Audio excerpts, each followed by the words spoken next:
Oh, that was it's great. the Orioles and Blue Jays in Got Team, two teams that shockingly did not retire your number. I don't know how they overlooked that one. But here we go, 3 questions, starting north of the border. Which Toronto youngster will be the biggest showstopper in a shortened season? Vlad Jr., period. End of story. We all saw him at the Home Run Derby. I think he had 91 home runs in the Home Run Derby, and we gravitated to him. We loved his daddy. Vlad Jr. is the man. We just got to keep him at first base, less stress on his body. Travis Shaw's going to be over at third base, and, man, I'm all in on this young man, Chris.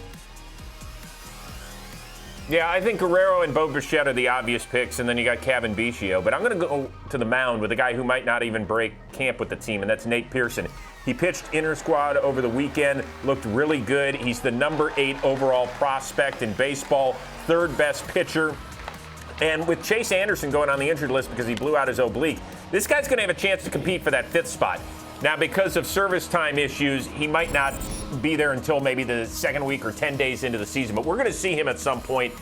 And, you know, Hyunjin Ryu, Nate Pearson moving forward, not a bad 1-2, in my opinion. Maybe not right out of the gate, but maybe for 2021 and beyond.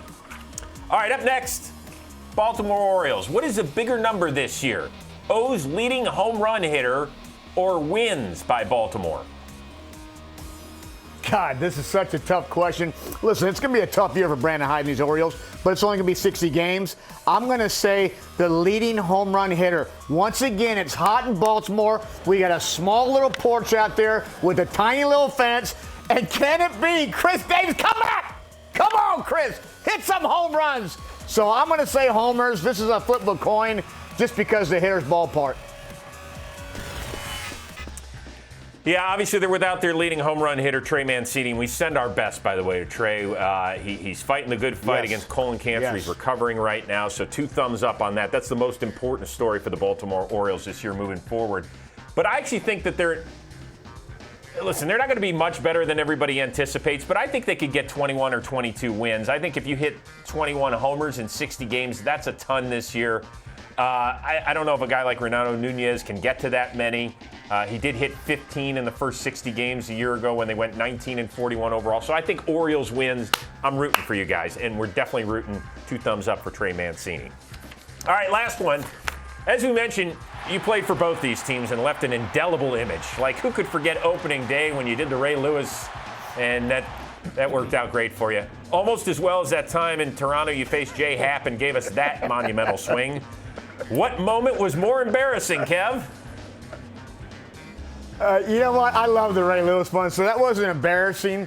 And I think I homered, so that was pretty cool. And it was against John Casey and the Detroit Tigers, if I'm not mistaken, and my caddy, Jim Leland. But I'm going to say that Jay Happ, that was unbelievable because I'm sitting changeup, and it was like an 89 to 91 four-seam fastball right down the middle. I'm like, he's got to throw me a changeup. Just sit back. Whoa! That was a pretty fast changeup there. So that's one of the best swings I've ever had right there, Chris. Well, it's interesting because, Kev, you're a guy that has always known the strike zone. Whenever I've talked to somebody in baseball, they always talk about how you were a better player than you let on this show. Not much better, but you were a better player, and part of that was because you knew the strike zone and you knew what was coming, and so that was really one of the few times in your career where you looked kind of like me. So I kind of dig it, Kev. Thank you. I did.